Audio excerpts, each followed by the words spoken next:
Dear students, Calcutta University BCom Semester 3 under CCF system. আমি শুভাশিস ভট্টাচার্য তোমাদের জন্য আজকে আমি একটা খুব ইম্পর্টেন্ট ভিডিও ক্লাস বানিয়ে দিচ্ছি পারকুইজিটস এর ব্যাপারে, মানে রেন্ট ফ্রি অ্যাকোমোডেশন। ঠিক আছে? আচ্ছা, তো অ্যাকোমোডেশনের ব্যাপারে বলবার আগে আমি একটুখানি বলে দিই যে আমাদের পারকুইজিটটা ভ্যালুয়েশন করা হয় as per rule 3(1) of the income tax act 1962। আচ্ছা, এইবারেতে এই যে অ্যাকোমোডেশনের যে আমরা ভ্যালুয়েশন করব, আমি এখন যেটা শেখাবো যে how to compute taxable income of rent free accommodation whether unfurnished or furnished। আচ্ছা, rent free or accommodation provided at concessional rate, এগুলো সব আমি ডিসকাস করে দিচ্ছি আস্তে আস্তে। তার আগে বলি এই যে আমাদের মানে এই 2023-তে কিন্তু এই রুলটার কিন্তু একটা সেকশন 3(1) যেটা বললাম এর একটা কিন্তু অ্যামেন্ডমেন্ট করা হয়েছে। ঠিক আছে? তার মানে এবং সেই অ্যামেন্ডমেন্ট রুলটা অ্যাপ্লিকেবল হবে 1 সেপ্টেম্বর 2023 থেকে। তার মানে যখন আমরা অ্যাকোমোডেশনের যখন ভ্যালুয়েশন করব আমরা দুটো পার্টে ভেঙে করব। আমাদের প্রিভিয়াস ইয়ার হলো 23-24 ফর অ্যাসেসমেন্ট ইয়ার 24-25। আচ্ছা, তো 1 এপ্রিল 2023 থেকে 31 মার্চ 2024 এটা হলো আমাদের কারেন্ট প্রিভিয়াস ইয়ার। তো 1 এপ্রিল 2023 থেকে 31 আগস্ট 2023 এই অবধি আমরা old rule of section 3(1) apply করব।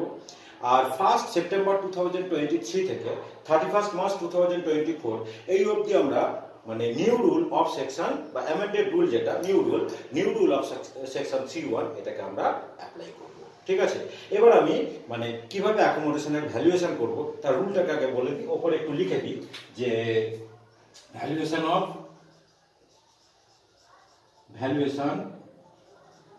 of taxable amount of accommodation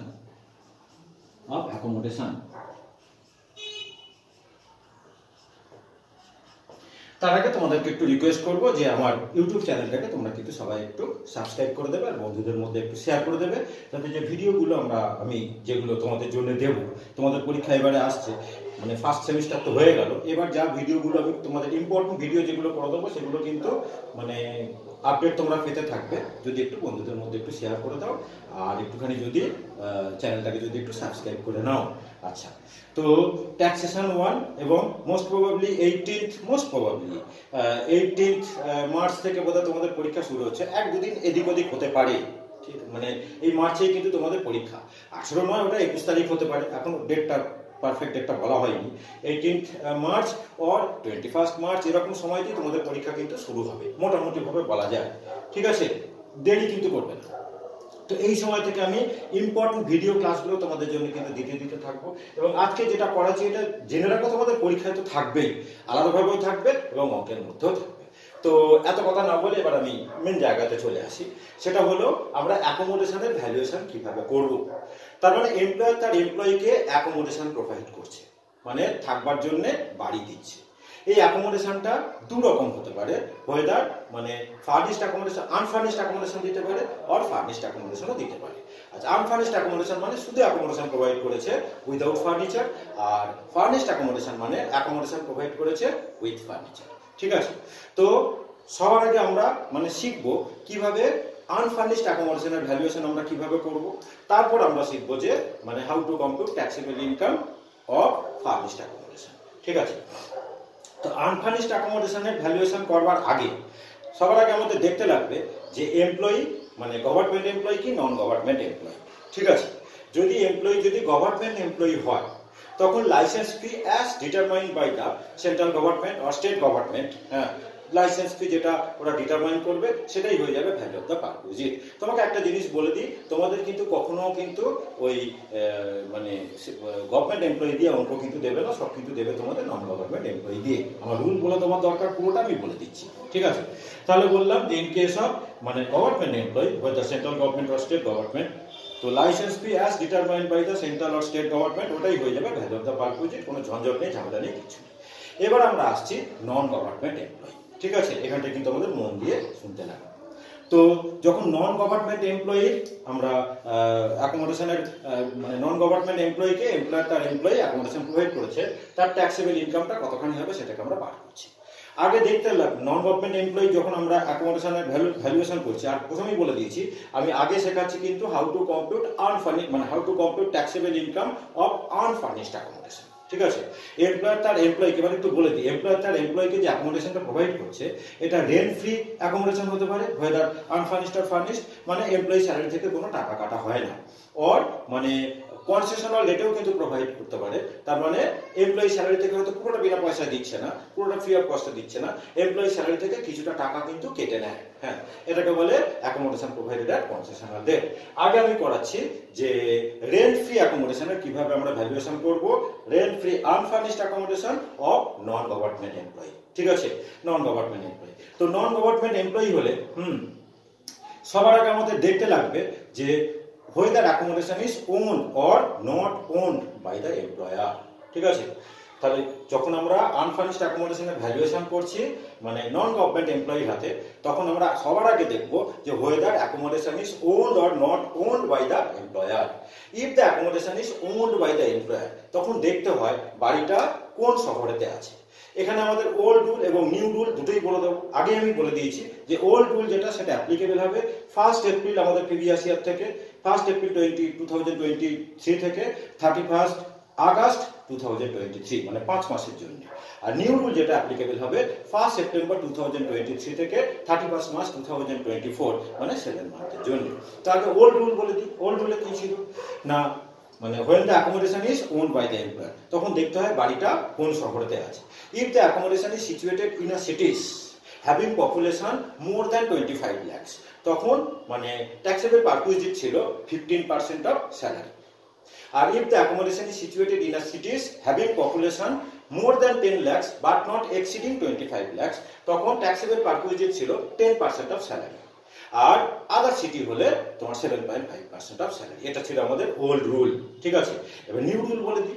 new rule বলছে if the accommodation is situated in a সিটিজ having population over 40 lakhs, তখন পারকুইজিট ভ্যালু হবে মানে ট্যাক্সেবল পারকুইজিট হবে 10% অফ স্যালারি। আর if the accommodation is situated in a cities having population more than 15 lakhs but not exceeding 40 lakhs, তখন তোমার অ্যাকোমোডেশনের value হবে মানে taxable perquisite হবে 7.5% অফ স্যালারি। আর অন্য সিটিতে হলে তোমার হবে 5% অফ স্যালারি। এই হলো আমাদের রুল। এবার স্যালারি মানে কি এটা আমাদের জানতে লাগবে। এটা আমি বললাম যে when accommodation is owned by the employer। Salary মানে কি, হিয়ার স্যালারি মানে salary for the purpose of accommodation মানে হলো বেসিক স্যালারি নেওয়া হয়, ডিআরএস অ্যালাউন্স নেওয়া হয়। ডিআরএস অ্যালাউন্স অবভিয়াসলি কিন্তু পার্ট অফ স্যালারি হতে হবে, মানে ফর্মিং পার্ট অফ স্যালারি হতে হবে।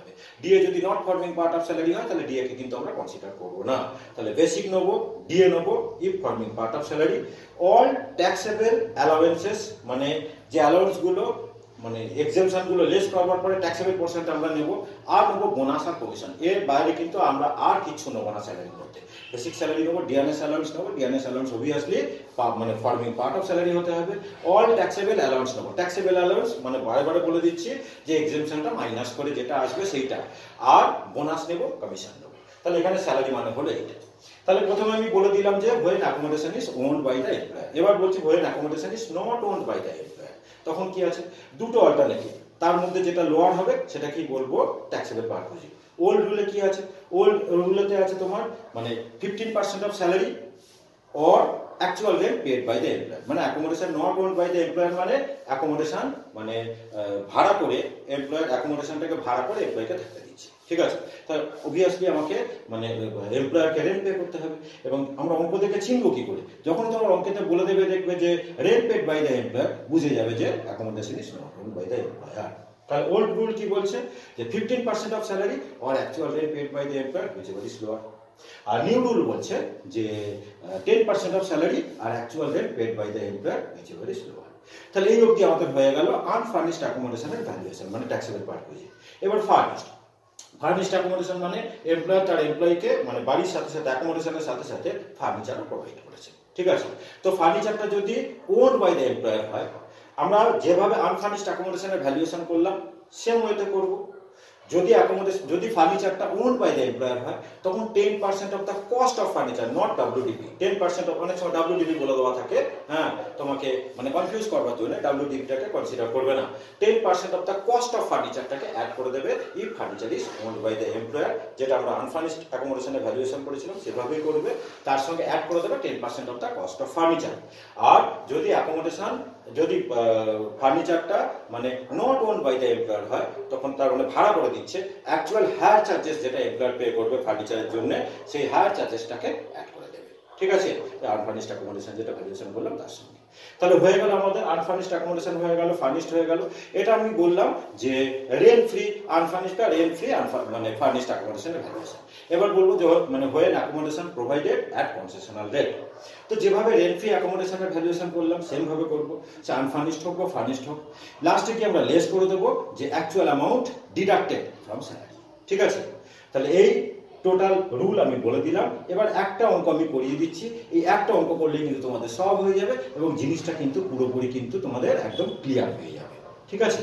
আচ্ছা, তাহলে অঙ্কটাকে আমি পড়ে কিন্তু করিয়ে দিচ্ছি। যথারীতি যখন আমি চ্যানেলেতে, আমার ইউটিউব চ্যানেলেতে যখন আপলোড করব, এই প্রবলেমটা আমি আপলোড করে দেবো, তোমরা ডেসক্রিপশনে গেলে কিন্তু লিঙ্ক পেয়ে যাবে, সেখান থেকে প্রবলেমটা তোমরা দেখতেও পারবে। আমি বলে বলে করাচ্ছি এখন, প্রবলেমটা দেখতেও পারবে এবং তোমাদের করতেও কিন্তু সুবিধা লাগবে, ঠিক আছে। তো অঙ্কটাকে আমি একটুখানি পড়ছি, তোমরা মন দিয়ে শোনো। আচ্ছা, একদম ইম্পর্টেন্ট সাম করিয়ে দিচ্ছি। কি বলেছে? বলেছে P is employed in a private concern in Delhi. তার মানে সবার আগে বুঝে দিলাম যে ও নন গভর্নমেন্ট এমপ্লয়ি। আচ্ছা, বলছে his cash emoluments during the previous year 2023-24 আর বলছে বেসিক স্যালারি 1,52,500 পার মান্থ। তারপর বলছে ডিয়ারনেস অ্যালাউন্স পরিষ্কার বলে দিয়েছে ফর্মিং পার্ট অফ স্যালারি, তোমার বলছে ₹61,000 পার মান্থ। আচ্ছা, এবার বলছে যে children education allowance ₹2,500 per month per child for 2 children. ওর দুটো চাইল্ড আছে, মানে ইচ চাইল্ডের জন্য 2,500 টাকা করে ও মানে চিলড্রেন এডুকেশন অ্যালাউন্স পায়। তার মানে তোমার হচ্ছে কি মাসে 5,000 টাকা করে পায়, হ্যাঁ, প্রত্যেক চাইল্ডের জন্য 2,500 টাকা করে, দুটো চাইল্ডের জন্য পার মান্থ। তার মানে দুটো চাইল্ডের জন্য 5,000 টাকা করে মাসে চিলড্রেন এডুকেশন অ্যালাউন্স পায়। আর বলে দিয়েছে কমিশন বলে দিয়েছে ₹22,500 পার মান্থ। এবার বলছে যে he is provided with rent free furnished accommodation বলে দিল in Delhi with a TV and a geyser, costing ₹1,20,000 and ₹16,500 respectively. But to determine the value of perquisite in respect of rent-free furnished accommodation for the assessment year 24-25, if A te bolche the accommodation is owned by the employer, the fair rent of which is ₹29,700 per month. আমি যে rule বলে এলাম এখানে কিন্তু fair রেন্টের ব্যাপারে কিছু বলিনি, তার মানে ফেয়ার রেন্টটা তোমাদের কিন্তু কনফিউজ করবার জন্য দেয়। when accommodation is owned by the employer তখন কিন্তু ফেয়ার রেন্টের কিন্তু কোনো ফাংশন নেই। তাহলে প্রথমটা বলেছে যে ধরে নাও যে accommodation is owned by the employer, আর সেকেন্ডটা বলছে the accommodation is taken on hire by the employer at a rent of ₹32,500 per month। তার মানে সেকেন্ডটা হলো accommodation is not owned by the employer, মানে দুবার আমাদের অঙ্কটা করতে লাগবে। তাহলে আমি সলিউশন করিয়ে দিচ্ছি, লিখছি আমি এখানে আগে যে কম্পিউটেশন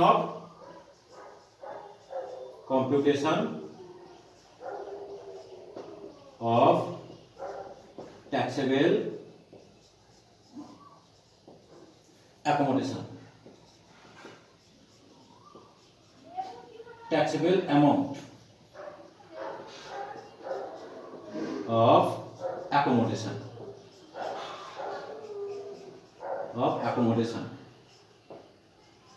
of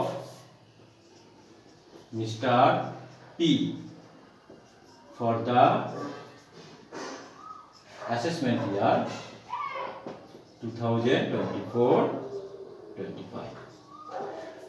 দুটো কলম করে দেব, ওই দিকটাতে আমি ওয়ার্কিংস করব, ঠিক আছে, এই দিকটাতে আমি ওয়ার্কিংস করব। আচ্ছা, দুটো অ্যামাউন্টের কলম আমি করে দিই, টাকাগুলো একটু বড় বড় আছে, ওয়ার্কিংসটা বড় হবে, এগুলো আমাদের রুপিস কলম, রুপিস।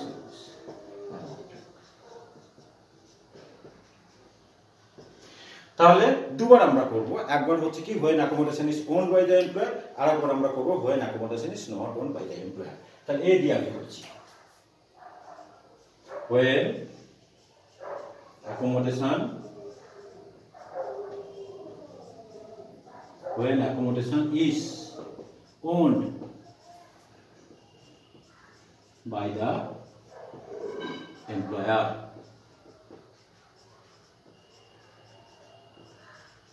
আচ্ছা, তো আমাদের এই মানে দুটো ঘর যে আমরা করলাম, হ্যাঁ, দুবার আমাদের করতে লাগবে। একবার হচ্ছে কি তোমার মানে আপ টু 5 মান্থের, মানে দুটোকে ইনারে অ্যাড করে আমরা বাইরে নিয়ে যাব, ঠিক আছে।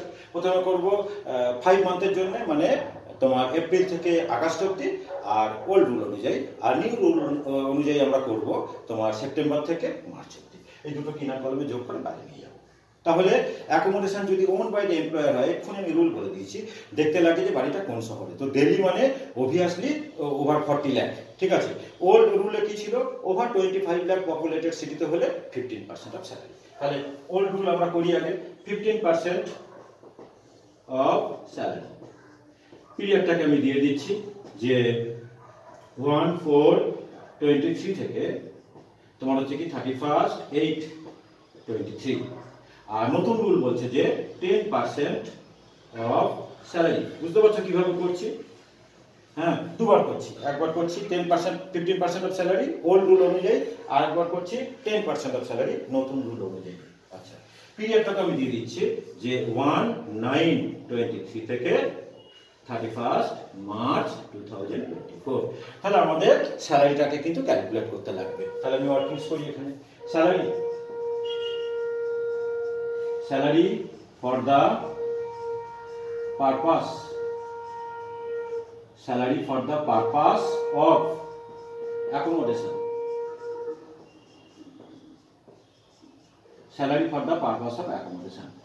obviously আমরা কিন্তু দুটো কলাম ড্র করব, একটা 5 মান্থের জন্য আর একটা মানে 7 মান্থের জন্য, ঠিক আছে। salary for the purpose of accommodation, অ্যামাউন্টগুলো একটু বড় বড় হবে কারণ অ্যামাউন্টগুলো বড় আছে। আচ্ছা, এটা রুপিস, ডেট দিয়ে দিই 1/4/23 থেকে 31/8/23, আর এটা হলো 1/9/23 থেকে 31 মার্চ 2024। তাহলে আমরা কি নেব? প্রথমে নেব বেসিক স্যালারি।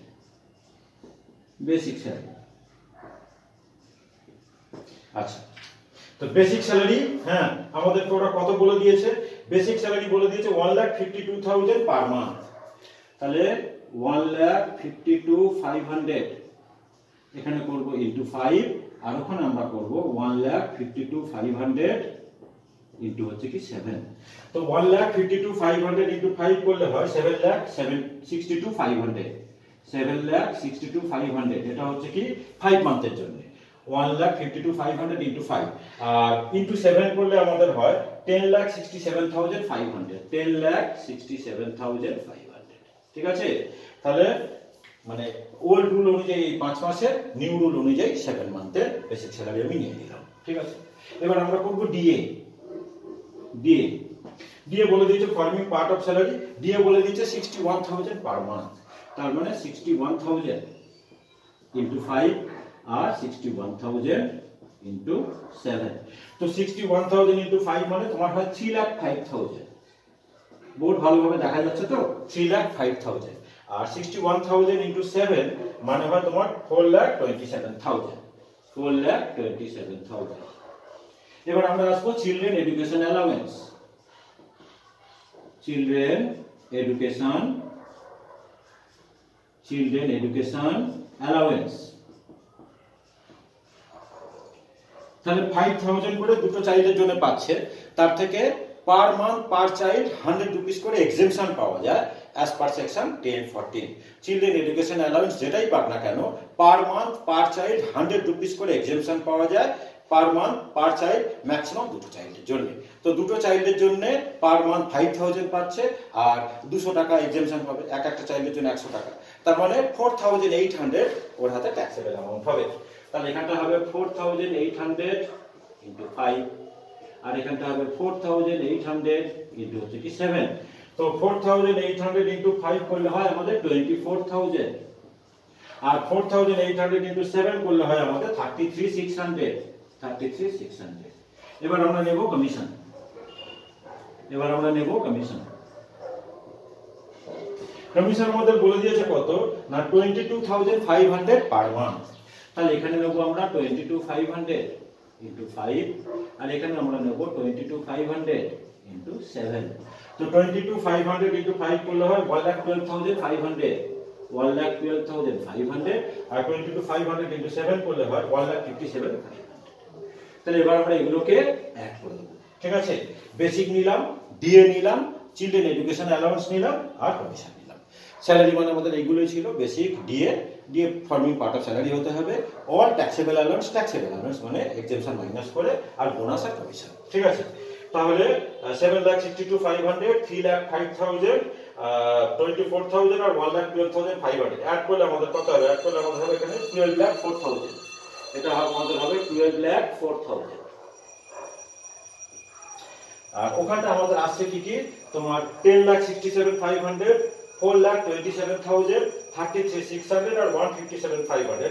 এটা অ্যাড করলে আমাদের হয় 16,85,600, 16,85,600। তাহলে স্যালারি আমাদের বেরিয়ে গেল। তাহলে এবার আমরা অ্যাকোমোডেশনের ভ্যালুয়েশনতে আসবো। তাহলে 15% অফ স্যালারি, এটা তো আমাদের 5 মান্থলি করা আছে, তার মানে এটা 15% নেব। 12,04,000, 12,04,000 ইনটু 15%। তো 12,04,000 হ্যাঁ ইনটু 15% করলে আমাদের হয় তোমার 1,80,000। ঠিক আছে, 1,80,600, 1,80,600। আর এটা আমাদের হচ্ছে কত? 16,85,600। ঠিক আছে, 16,85,600, 16,85,600 এর 10%, 10% করলে একটা জিরো বাদ যাবে, তার মানে 1,68,560, 1,68,560। ঠিক আছে, তাহলে 1,80,600 আর 1,68,560 অ্যাড করলে আমাদের হবে 3,49,160, 3,49,160। ঠিক আছে, তাহলে যদি আনফার্নিশড অ্যাকোমোডেশন হতো তাহলে কিন্তু এখানে কিন্তু আমাদের শেষ হয়ে যেত, আনফার্নিশড অ্যাকোমোডেশন হলে। ঠিক আছে, আনফার্নিশড অ্যাকোমোডেশন হলে আমাদের কিন্তু এখানে কিন্তু শেষ হয়ে যেত, কিন্তু যেহেতু furnished accommodation 10% of the cost of furniture আমাদের অ্যাড করতে লাগবে। তাহলে add 10% of cost of furniture আমাদের কি কি দিয়েছিল? আমাদের দিয়েছিল হচ্ছে কি টিভি দিয়েছিল 1,20,000 টাকা। ঠিক আছে, টিভি দিয়েছিল 1,20,000 টাকার, আর গিজার দিয়েছিল 16,500। তাহলে 1,20,000 আর 16,500 এর 10%, তার মানে 1,36,500 এর 10%, তার মানে হয় 13,650 টাকা, 13,650 টাকা। তাহলে দুটোকে আমরা অ্যাড করে দেবো। দুটোকে অ্যাড করলে আমাদের হচ্ছে 3,62,810, 3,62,810। ঠিক আছে, তোমার 5, 6, 11, 1, 6। ঠিক আছে, তাহলে এটা আমাদের হয়ে গেল when accommodation is owned by the employer। এবার সেকেন্ডটা আবার করব, when accommodation is not owned by the employer। তাহলে এটা করিয়ে নিই, ধরে যাবে, ছোট করে লিখলে ধরে যাবে। তাহলে এখানে লিখছি when accommodation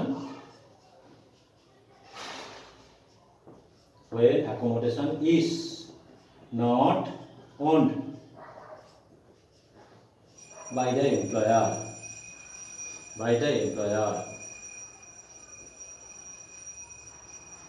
ওল্ড রুল আমাদের কি ছিল বলে এলাম যে 15% of salary or actual rent paid by the employer whichever is lower. আর নতুন রুল কি বলছে যে 10% অফ স্যালারি আর actual rent paid by the employer whichever is lower. দুটোকেই আমাদের করতে লাগবে।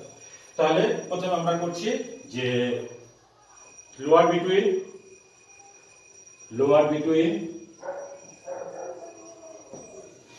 মানে 15% অফ স্যালারি, এটা ওল্ড রুল বলছি আমি, 15% অফ স্যালারি। তো 15% অফ স্যালারি মানে এই 12,04,000 এর 15%, এটা আমাদের করা আছে কিন্তু 1,80,600, 1,80,600। আর অ্যাকচুয়াল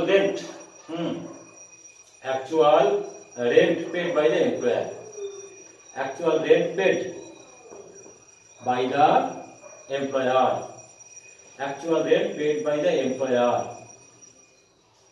তাহলে অ্যাকচুয়াল রেন্ট এমপ্লয়ার আমাদের কত পে করছে? অ্যাকচুয়াল রেন্ট এমপ্লয়ার আমাদের পে করছে তোমার 32,500 পার মান্থ। ঠিক আছে, 32,500 পার মান্থ। তাহলে 32,500 ইনটু 5। তো 32,500 ইনটু 5 করলে কত হয়? 32,500 ইনটু 5 করলে হয় তোমার হচ্ছে কি 168,500। ঠিক আছে, 0 0 5 5 25, 5 × 10 দিয়ে 12, 2 হাতে 1, 3 × 15, 1 16, 1,62,000 মানে 500। তাহলে দুটো লোয়ার আমাদের হলো 1,62,500, মানে 15% অফ স্যালারি আর হচ্ছে কি actual rent paid by the employer whichever is lower, সেটাকে আমরা বাইরে নিলাম। 15% অফ স্যালারি হলো 1,80,600 আর actual rent paid by the employer 1,62,500, লোয়ারটা হলো 1,62,500। আচ্ছা, এবার আমরা আসবো নিউ রুলটা। সেই লোয়ার বিটুইন ফলোইং টু আমি আর লিখছি না, লেখাই আছে। নিউ রুলে বলছে 15% শুধু 10% অফ স্যালারি হয়ে যাবে। 10% অফ স্যালারি, এটা নিউ রুল, আর অ্যাকচুয়াল রেট। তাহলে 10% অফ স্যালারি আমাদের তো করাই আছে। হ্যাঁ, 10% অফ স্যালারি আমাদের এই যে করা আছে 1,68,560, মানে এই স্যালারিটা, মানে 7 মান্থের যে স্যালারি আছে 1,68,560, 1,68,560। আর অ্যাকচুয়াল রেন্ট তো আমাদের এখানে করাই ছিল 32,500, এটা ইনটু 7 হবে। 32,500 ইনটু 7, 32,500 ইনটু 7 করলে কত? 0 0, এটা 35, 5 হাতে 3, 7 × 14 আর 3 17, 7 হাতে 1, হ্যাঁ 3 7 21 হাতে 22, তার মানে 2,27,500। আচ্ছা, তাহলে এই দুটোর মধ্যে লোয়ার আমাদের কত হচ্ছে? লোয়ারটা আমাদের হচ্ছে 1,68,560। 32,000 ইনটু 7 নিলাম, করলে হলো আমাদের 2,27,500 আর 10% অফ স্যালারি আমাদের বেরিয়েছে 1,68,560। তাহলে 1,68,560 আমরা নেব। তাহলে দুটোকে আমরা অ্যাড করব, 5 মান্থ আর 7 মান্থ দুটোকে কিন্তু আমরা অ্যাড করব। অ্যাড করলে আমাদের হবে 3,31,060, 3,31,060। যথারীতি এর সঙ্গে ওই 10% of cost of furniture add করব। আনফার্নিশড হলে এইখানেই আমাদের হয়ে যেত, যেহেতু furnished accommodation 10% of the cost of furniture আমরা অ্যাড করব, ওই একই জিনিস। হ্যাঁ, তার মানে অ্যাড 10% অফ 1,36,500, 1,36,500। তার মানে 10% অফ 1,36,500 তোমার হচ্ছে কি 13,650, 13,560। তাহলে এটা অ্যাড করলে আমাদের কত হচ্ছে? এটা অ্যাড করলে আমাদের হচ্ছে 3,44,710, 3,44,710। ঠিক আছে, এটা হলো 1 লাখ মানে 13,000। এটা আমাদের কত হচ্ছে? 1 লাখ মানে 13,650, 13,650। ঠিক আছে, তাহলে অ্যাড করলে আমাদের হয় 4,11 হাতে 1। হ্যাঁ, আচ্ছা, এটা হলো 3,31,000, হ্যাঁ 3,31,600 আর 3,31,600 আর 13,000 হচ্ছে কি মানে 650, এটা 13,650, সরি এটা 13,650। আচ্ছা, তাহলে আমাদের টোটাল হলো 3,44,710। ঠিক আছে, 3,44,710। তাহলে আমাদের হয়ে গেল অঙ্কটা। দেখে নাও ভালোভাবে, মানে আগে 5 মান্থের করলাম, তারপর হচ্ছে কি আমি 7 মান্থের করলাম। তো এটাই হচ্ছে কি মানে একদম হাইস্ট লেভেলের অঙ্ক করিয়ে দিলাম। এর উপরে তার তো কিছু হবার কথাই না। আশা করি অ্যাকোমোডেশনটা তোমাদের কিন্তু পুরোপুরি কিন্তু ক্লিয়ার হয়ে গেল। এরপরে আমি মানে স্যালারি আরো কিছু মানে টিপিক্যাল যে জিনিসগুলো সেগুলোই কিন্তু আমি ভিডিও করে দেবো। সহজ জিনিসগুলো তো আর ভিডিও করবো না, একটা বড় অঙ্ক ভিডিও করে আগে দিয়ে দিয়েছিলাম। হ্যাঁ, তার থেকে আমি করবো যেগুলো টিপিক্যাল জিনিস, ছোট ছোট জিনিস যেগুলো, সেগুলোকে কিন্তু আমি ভিডিও করে দিতে থাকবো, রেগুলারলি দিতে থাকবো। তোমরা যেটা বললাম আমার চ্যানেলটাকে একটুখানি সাবস্ক্রাইব করবে আর বন্ধুদের মধ্যে একটুখানি শেয়ার করে দেবে, যাতে এই ভিডিওগুলো তোমাদের কাছে কিন্তু এগুলো খুব ইম্পর্টেন্ট ভিডিও, কাজে লাগবে পরীক্ষার সময়। তোমাদের কিন্তু মানে সকলকার মধ্যে একটুখানি শেয়ার করে দিও। ঠিক আছে, তো এই তো বলার ছিল। তো ভালো করে অঙ্ক দেখো, ফলো করো, ক্লাস করো। আর যদি কোনো ডাউট যদি তোমাদের কিছু থাকে, যদি কোনো কোয়ারি থাকে, আমার নাম্বারে আমাকে ফোন করো 9830539710। এটা তো হোয়াটসঅ্যাপও হয়, মানে কলও হয়। আর 8617712668 এখানটায় কল করো, আমাকে মানে যাবতীয় মানে কোয়ারি তোমাদের ট্যাক্স বলো বা মানে কস্টের বলো, হ্যাঁ তোমাদের দুটোতে মেজর সাবজেক্ট, আমার থেকে কিন্তু তোমরা জিজ্ঞেস করে নিতে পারো এনি টাইম। আমি যেখানেই থাকি না কেন ফোন করলে আমি কিন্তু সেখানে সঙ্গে সঙ্গে বলবো, ঠিক আছে? হোয়াটসঅ্যাপ হয়তো সবসময় নেট থাকে না, হয়তো বাইরে যেখানে আছে হয়তো নেট পাওয়া যাচ্ছে না, বলতে পারবো না, কিন্তু কল করলে আমি যেখানেই থাকি না কেন সঙ্গে সঙ্গে কিন্তু আমি তোমাকে উত্তর দিয়ে দেবো। তাহলে থ্যাংক ইউ তোমাদের সবাইকে।